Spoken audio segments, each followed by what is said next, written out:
Pauline de Deus, l'invité du jour. Aujourd'hui, on parle des médias participatifs, un mouvement né dans les années 60 et 70 avec les radios libres notamment et qui s'inspire de l'éducation populaire afin que chacun puisse apprendre à manier l'audiovisuel et créer à son tour. Aujourd'hui encore, de nombreuses associations accompagnent des projets audiovisuels participatifs. C'est le cas de l'association Résonance en Ardèche et cette semaine, nous nous sommes déplacés à Tournon-sur-Rhône pour rencontrer Sébastien Roblin.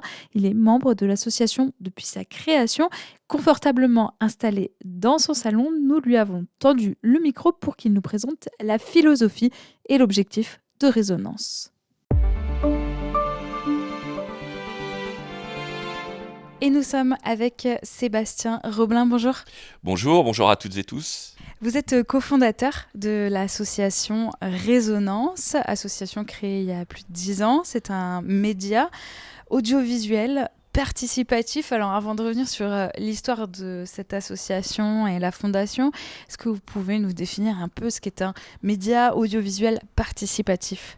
Alors l'idée c'est d'utiliser le matériel audiovisuel, donc des caméras et des micros pour faire très court, et à partir de là accompagner différents publics, donc souvent des publics qui sont un petit peu en dehors du débat public, en général, et de les accompagner l'espace d'un projet qui peut être tout ce qu'on peut faire avec des micros et des caméras, c'est-à-dire des films, des documentaires, mais aussi de la radio, des plateaux télé, un petit peu tout ce qu'on peut faire avec ce matériel-là, et donc les accompagner à passer derrière la caméra, derrière les micros, et à faire eux-mêmes. L'idée du participatif, c'est pas de parler pour les gens, mais c'est faire avec les gens. Et nous, on est là pour les accompagner, mais c'est le public et les différents publics qui s'emparent de ce matériel et qui font. On reviendra sur vos différents projets justement participatifs. Peut-être avant ça, est-ce que vous pouvez nous expliquer un peu l'histoire de la création de cette association qui fonctionne donc dans toute l'Ardèche. Vous qui êtes cofondateur, à quel moment vous vous êtes dit c'est une association qui est nécessaire sur notre territoire ? Alors à la base, c'est mon collègue Sylvain Lyon qui a créé l'association en mai 2011. Ce qui ne nous rajeunit pas. Et moi, je suis arrivé dans la région en juillet 2012. Et dès août 2012, on est parti à travailler ensemble. Pourquoi ? Parce que, en fait, lui, il venait plutôt d'un sillon vidéo et moi plutôt du son. Donc, point de vue audiovisuel, c'était parfait, ça faisait clic. Et donc, en fait, en Ardèche, mais en fait, on a tout de suite été beaucoup plus large que l'Ardèche. On a tout de suite été beaucoup à l'international.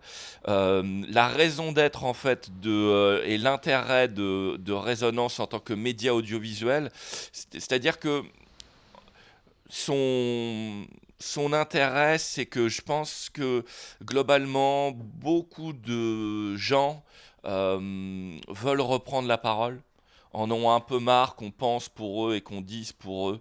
Et que du coup, l'intérêt de l'approche participative, c'est un petit peu comme le punk rock anglais des années 70, c'est-à-dire même si on n'est pas des professionnels de la guitare, on peut quand même faire de la musique parce que l'intérêt c'est ce qu'on veut dire, c'est ce qu'on veut exprimer et pas tant le niveau de technicité qui est vraiment très très secondaire en fait, et de replacer des publics au centre du débat démocratique.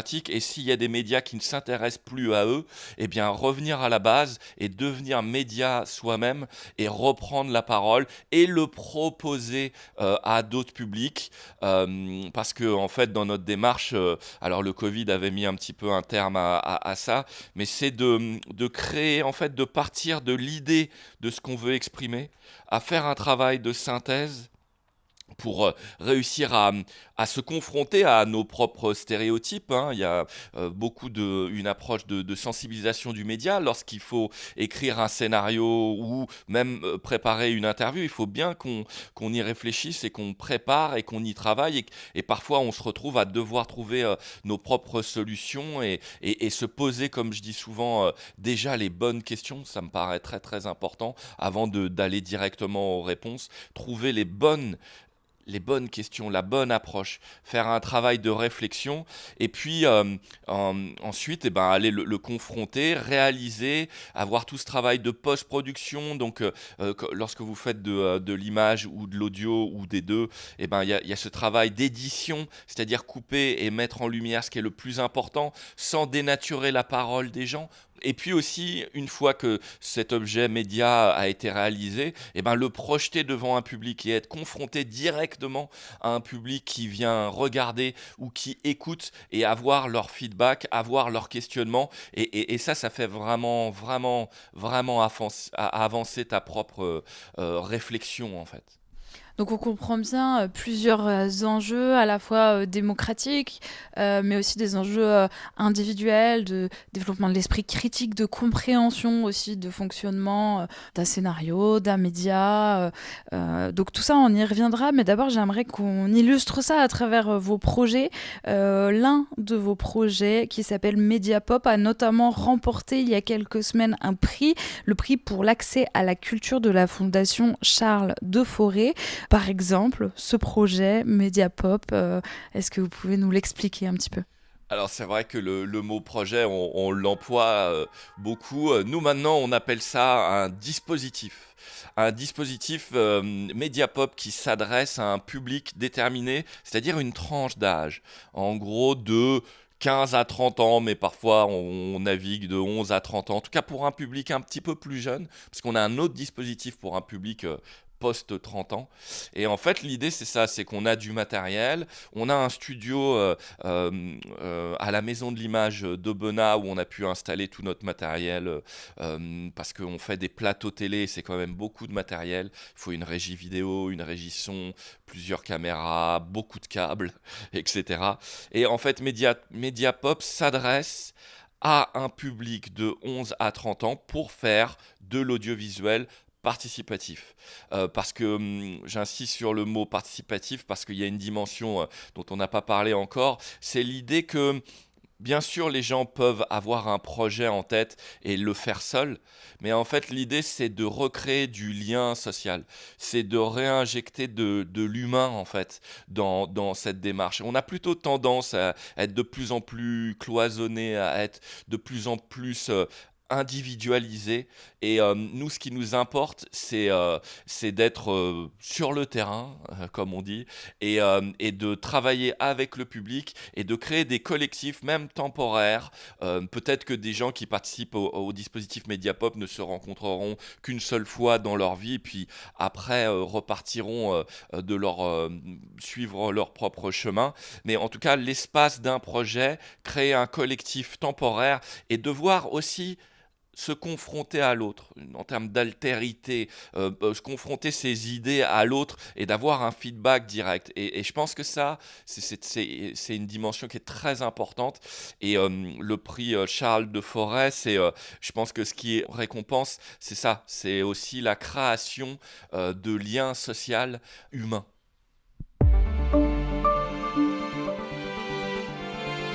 Sébastien Roblin, nous sommes toujours avec vous. Vous êtes cofondateur de l'association Résonance, dans laquelle donc vous travaillez depuis 2012.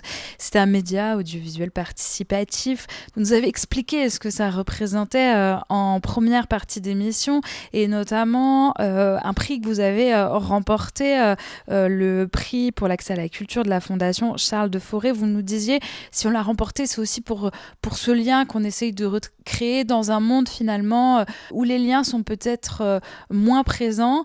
Pour les jeunes notamment, c'est un sujet particulièrement important à l'heure, on le sait, des réseaux sociaux, peut-être d'une tendance à l'enfermement, même pour la création de contenu. C'est aussi des jeunes qui ont l'habitude de créer des contenus tout seuls. À quoi ils se confrontent quand ils arrivent à Mediapop finalement ? En fait, ils se confrontent à devoir déjà rencontrer les autres, faire avec les autres, et puis aussi après prendre en main le matériel et comprendre comment tout ça ça fonctionne. Parce que l'idée, c'est, nous, quelque chose auquel on croit, c'est de mettre en action vraiment les gens rapidement. On travaille beaucoup avec des gens qui, la période scolaire, ça n'a pas été forcément au top. Peut-être qu'ils sont passés à côté de leur parcours scolaire, comme le parcours scolaire est peut-être passé à côté d'eux aussi. Et comment on fait pour créer du lien et recréer en fait de l'estime de soi-même? Comment recréer la confiance en soi qu'on a plutôt tendance à perdre si effectivement le parcours scolaire n'a pas été au top et on est confronté au marché du travail et il faut de l'expérience quand on est jeune, alors que quand on est jeune, on n'en a pas.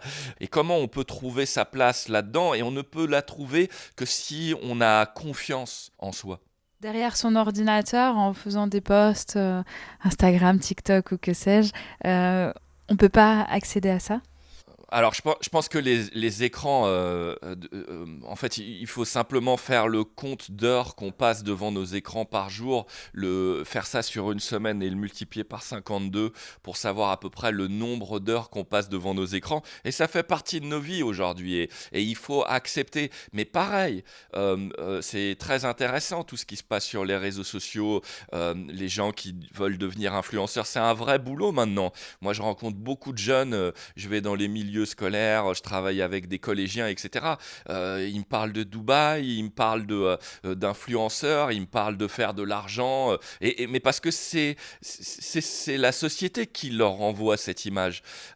Les gens, ils sont pas bêtes, ils savent très bien, en fait, parfois ils l'ont pas intellectualisé, ils l'ont pas mis en perspective, mais ils le ressentent. Et en fait, c'est ça notre force et notre savoir. C'est ce savoir de vie. Et en fait, nous, l'idée d'utiliser le matériel audiovisuel, c'est d'essayer d'aller puiser dans ce savoir que ces gens ont, et quand je dis les gens, c'est sans que ça soit péjoratif, parce que je suis les gens aussi moi-même, mais d'aller puiser dans ce savoir, parce qu'en fait, ils sont beaucoup plus riches qu'ils ne veulent bien l'admettre.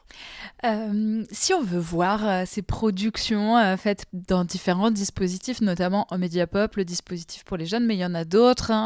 Il y a des dispositifs pour les personnes malvoyantes, je crois, différentes tranches d'âge aussi. Où est-ce qu'on peut voir ça? Est-ce que finalement, c'est des productions qui sont destinées à être vues par le grand public ou pas forcément? Je pense que toutes nos productions sont grand public et puis aussi libres de droit. Ça veut dire que ce qu'on produit ensemble n'appartient pas à l'association Résonance. Elle appartient à l'association Résonance tout autant que les gens qui participent, qui peuvent se l'approprier et après le remonter, en faire bien ce qu'ils ont envie de faire. Ou voir les productions, en fait, il faut faire une recherche basique sur Association Résonance, REZONANCE, ça c'est important. Et on essaye de diffuser le plus possible et le plus partout parce que, comme vous l'avez mentionné, on travaille aussi avec des personnes qui portent un handicap et on a bien compris qu'il fallait qu'on soit partout pour qu'on soit le plus accessible en fait et c'est ce qui se passe. Si vous nous conseilleriez d'aller voir quelque chose, quel projet vous vient comme ça ou quel dispositif, quelle production? Moi j'irais piocher un peu partout, j'irais écouter des podcasts, j'irais regarder quand même un plateau télé qu'on a fait à l'international avec le Québec ou avec Berlin en duplex et ça c'est intéressant parce que c'est pareil quand on parle de plateau télé, on a une représentation de soi-même avec un plateau en train de manger devant une télé, mais en fait c'est pas du tout ça, ça peut devenir un film en direct comme on l'a fait avec Berlin en reprenant l'idée du film d'animation, vice-versa, une personne qui se déplace à Berlin et en duplex en France, un plateau installé avec ce qui se passe dans son cerveau en termes d'émotions par exemple. C'est vraiment intéressant quand les gens dépassent leurs stéréotypes et leurs clichés et vont essayer d'expérimenter et d'essayer d'être créatif et ça révèle beaucoup sur ce qu'on est vraiment. Vous vouliez ajouter quelque chose avant de terminer? Oui, parce qu'il ne faut pas rester sur des vieilles lunes. Bien sûr, avec mon collègue Lyon, on a démarré cette association, mais aujourd'hui, on est 5.